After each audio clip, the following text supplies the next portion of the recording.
Dan kalau misalnya melihat bagaimanakah kemudian fokus dari seorang Prabowo Subianto, infrastruktur SDM yang kemudian akan dibangun, tapi kan kalau kita lihat PR dari masa kepemimpinan 10 tahun Presiden Joko Widodo kan juga cukup banyak ya? Iya. Ya memang yang harus dibereskan pertama kali adalah dari sisi finansial ya. Dari sisi keuangan, makanya kemarin pada saat Ibu Sri Mulyani hadir di Kertanegara itu juga saya spontan mengatakan bahwa oh ini mungkin karena rezimnya adalah rezim utang.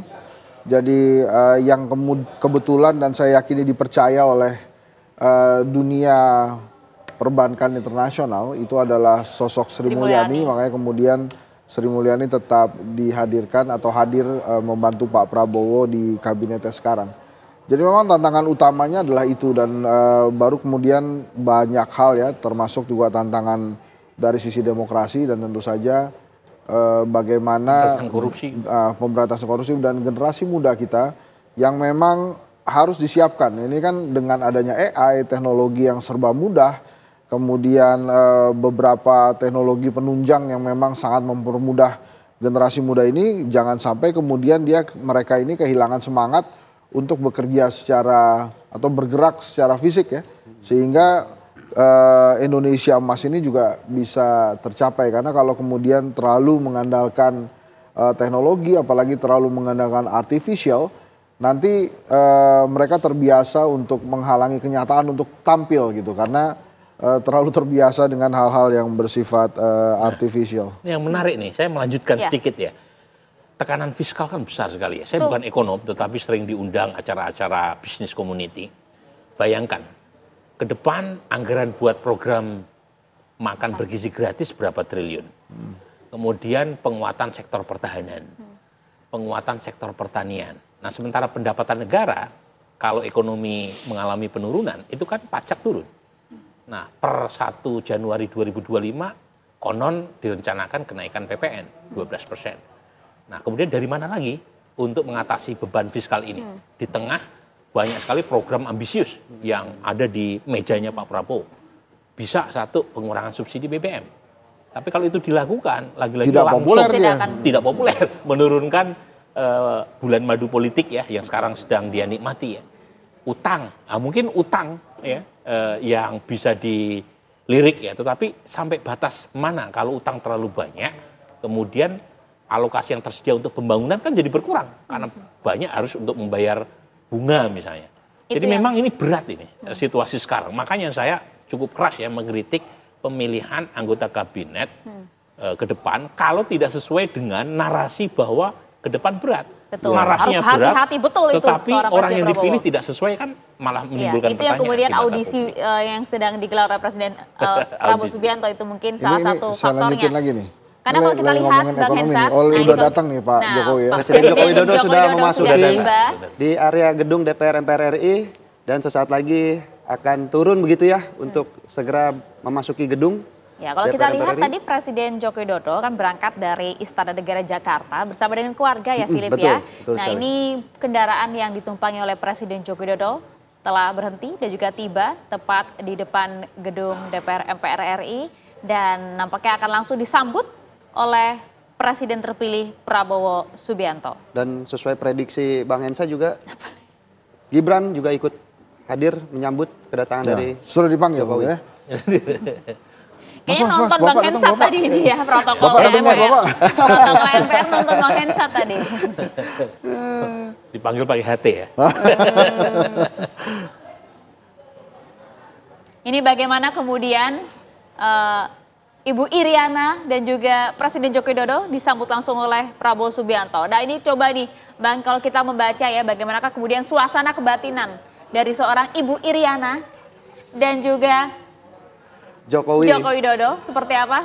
Yang memang kalau lihat dari keberangkatannya, dari senyumannya juga seperti sudah tidak ada beban begitu ya pada hari ini jelang ya, pergantian. Nggak ada beban lah, kan oke lah ya buat Pak Jokowi, Ibu Iriana gitu ya.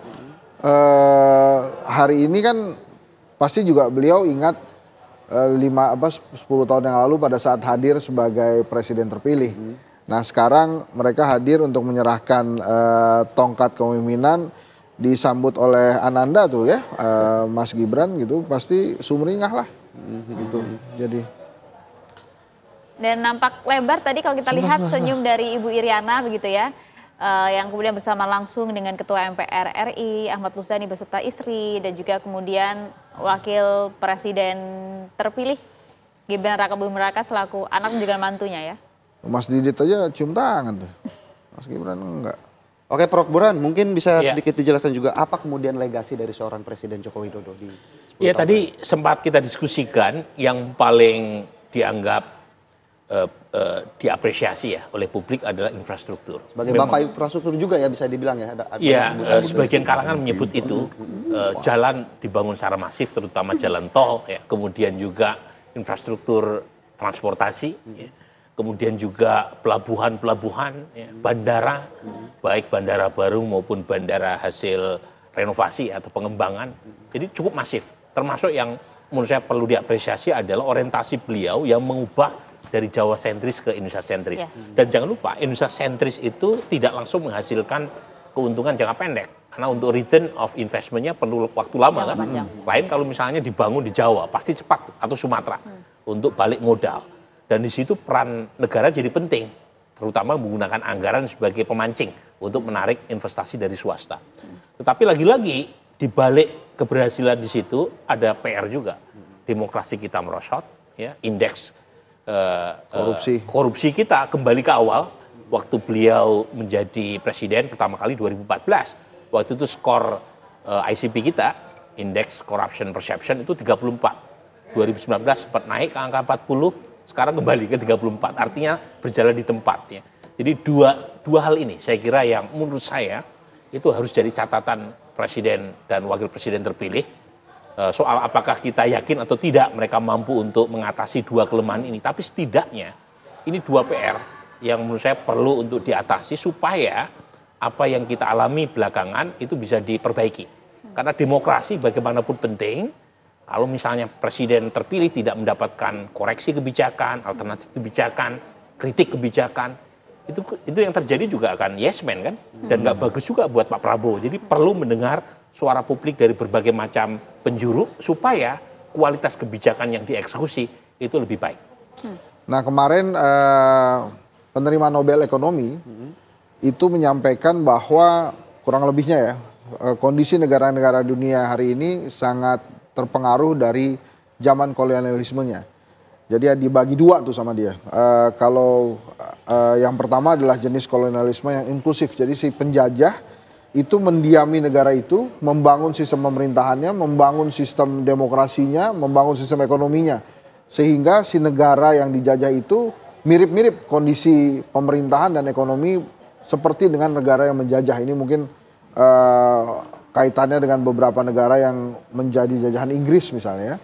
Tapi kemudian yang kedua adalah negara yang kolonialnya itu sifatnya adalah ekstraktif. Jadi dia mengeruk sumber daya alam yang ada di negara itu kemudian dibawa ke negara asalnya atau negara si penjajahnya.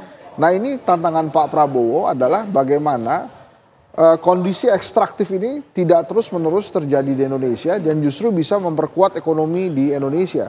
Indonesia itu mendapatkan keuntungan dengan tanah yang subur, sumber daya alamnya besar, dan harusnya kalau memang itu dikelola dengan baik, saya rasa akan bisa mengatasi persoalan ekonomi dan keuangan yang menimpa Indonesia saat ini. Nah itu juga yang ditunggu-tunggu oleh publik, bagaimana nanti Presiden Prabowo nantinya itu akan benar-benar mengimplementasi apa yang dia takutkan dalam bukunya Paradoks Indonesia yang akhirnya bisa membuat Indonesia yang kaya raya ini justru penduduknya semakin sejahtera. Nah sayangnya nih ya Bung Hensa, ada catatan juga Bang? Sayangnya waktu retreat di Hambalang itu ada topik yang menarik itu. Kenapa negara sukses dan kenapa negara gagal. Yang diundang Ray Dalio, itu seorang triliuner. Ya. Sebenarnya itu kesempatan yang bagus mengundang peraih Nobel Ekonomi yang baru saja dinobatkan. Ya. Daron Acemoglu, kemudian Simon Johnson maupun Larson. James Robinson. Karena topiknya itu persis yang ditulis oleh Acemoglu, Way Nation Feel. Kenapa? Persis yang tadi disampaikan oleh Bung Hensa, yaitu berkaitan dengan apakah negara yang sukses itu mampu membangun institusi yang inklusif ataukah yang ekstraktif. Kalau ekstraktif gagal biasanya karena tidak memberi kesempatan yang sama buat semuanya untuk mendapatkan akses terhadap sumber daya. Oke, pemirsa, ini nampak sudah ada sejumlah tokoh yang sudah hadir lengkap di sana, bahkan ada Anies Baswedan dan juga kemudian keluarga serta presiden dan juga wakil presiden terdahulu juga sudah hadir. Kami akan lanjutkan program Prabowo Gibran di Istana saat lagi untuk Anda. Usai jeda.